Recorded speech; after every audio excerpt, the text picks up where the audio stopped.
So James Gunn just confirmed something about the DCU, and it kind of blatantly contradicts stuff that he said in the past. So let's break it down.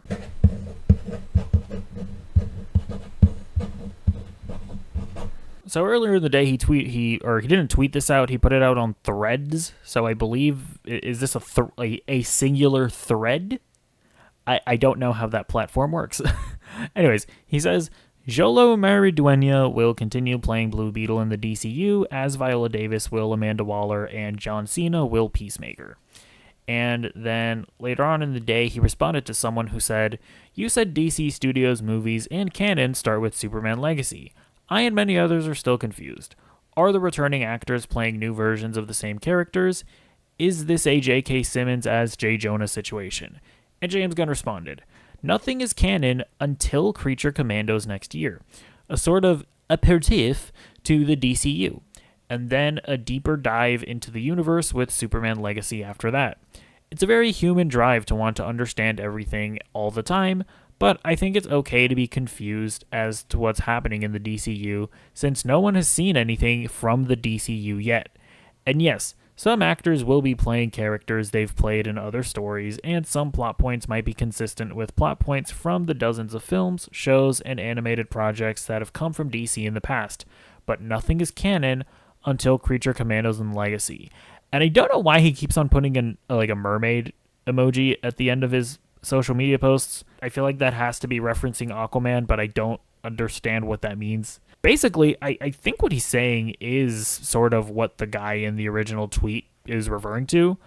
I think what he's doing is very much what we're seeing in the MCU with J. Jonah Jameson, where J.K. Simmons is playing J. Jonah Jameson again, but it's pretty evident that that is not the same J. Jonah Jameson from the Sam Raimi Spider-Man movies, because Tom Holland is Spider-Man and not Tobey Maguire.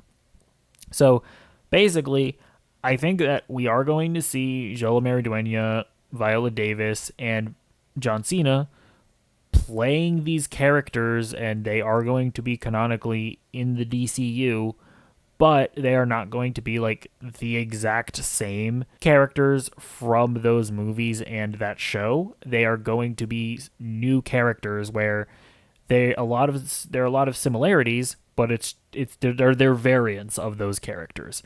And just looking at that decision in a vacuum, I think it's a little messy, but I don't think it's the worst thing in the world. Like, is it definitely confusing?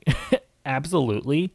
But I do think that as long as you recast Batman and Superman and Wonder Woman, which they're obviously doing with Superman and Batman, a little up in the air as to what they're doing with Wonder Woman, but as long as you recast your main trinity, I think that will be enough to let general audiences know that, oh, no, this is a different thing. This is no longer the DCEU. All that being said, this completely contradicts what James Gunn has said in the past.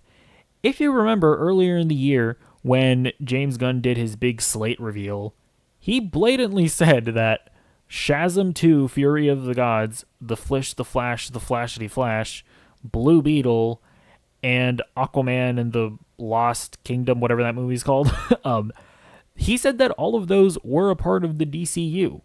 He went so far as to say that The Flash was resetting the universe and setting the stage for the DCU.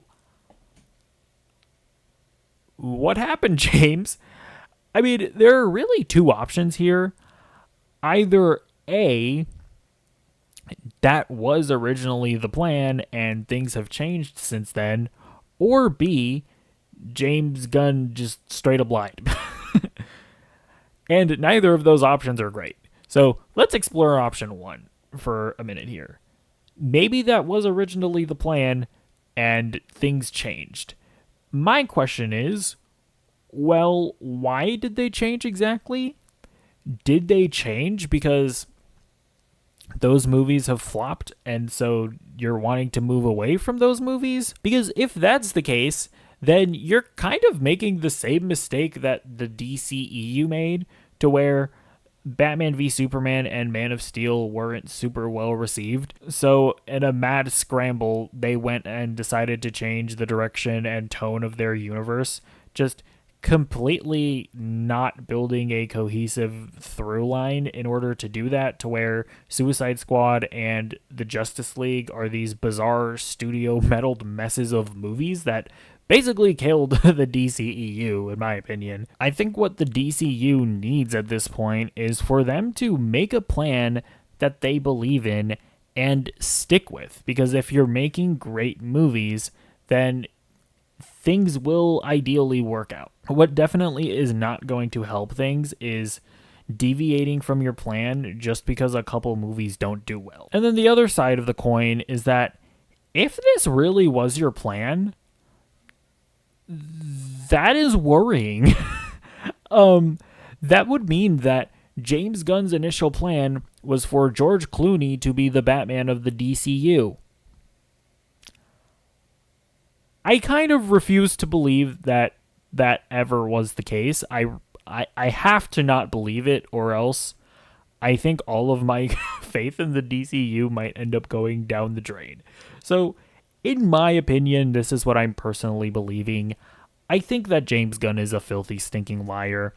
And I think that we really do just have to come to terms with the fact that James Gunn is not a new kind of executive that's truth-telling and he's just going to say it as it is. When he has to, when the times comes, he will lie to us. He will try and, gas up projects that need gassing up. Because in my opinion, I think he tried to paint these movies as being a part of the DCU in order to keep people interested in them, right? Because if he had just come out and said, "Oh yeah, those movies don't matter anymore," then it would have led people to not go to see them. I mean, the movies still flopped because people are just sick of the DCEU anyways. So, I mean, they probably weren't going to be interested in them anyways. And so, in effect, James Gunn just straight up lied here and contradicted himself for seemingly no benefit. And it's just weird, and it looks bad, and it's just so blatant. Like I said before, this is general studio actor behavior. Like, remember when Andrew Garfield blatantly lied about not being in the Spider-Man movies? I remember Ben Affleck lied about being the Batman in Matt Reeves' Batman movie, even though when you look at that movie, Ben Affleck was never going to be playing Batman. He very obviously lied because he didn't want to come out and say that he was no longer going to play Batman before the release of Justice League, which would have garnered less interest in that movie. So I'm not even saying that James Gunn is uniquely bad here, but I am still going to call it out because it is annoying and it is cringe. At the end of the day, I like James Gunn. I have faith that he's at least going to make movies that I'm going to enjoy. I think he's going to make interesting movies, and I think he is going to make some good movies in the DCU. But I definitely do think he could be doing a better job of being the executive. I don't think it looks good when he blatantly lies like this. I don't think it looks good when he says that The Flash is one of the greatest comic book movies of all time. I simply don't believe that he believes that. I mean, I could be wrong. Film is a subjective medium, but I just can't believe that he believes that. And yeah, I don't think you need to blatantly lie to your audience. I feel like there are other ways for you to be a studio executive. So yeah, let me know what you think about this in the comments down below, and I will see you in the next video. Goodbye.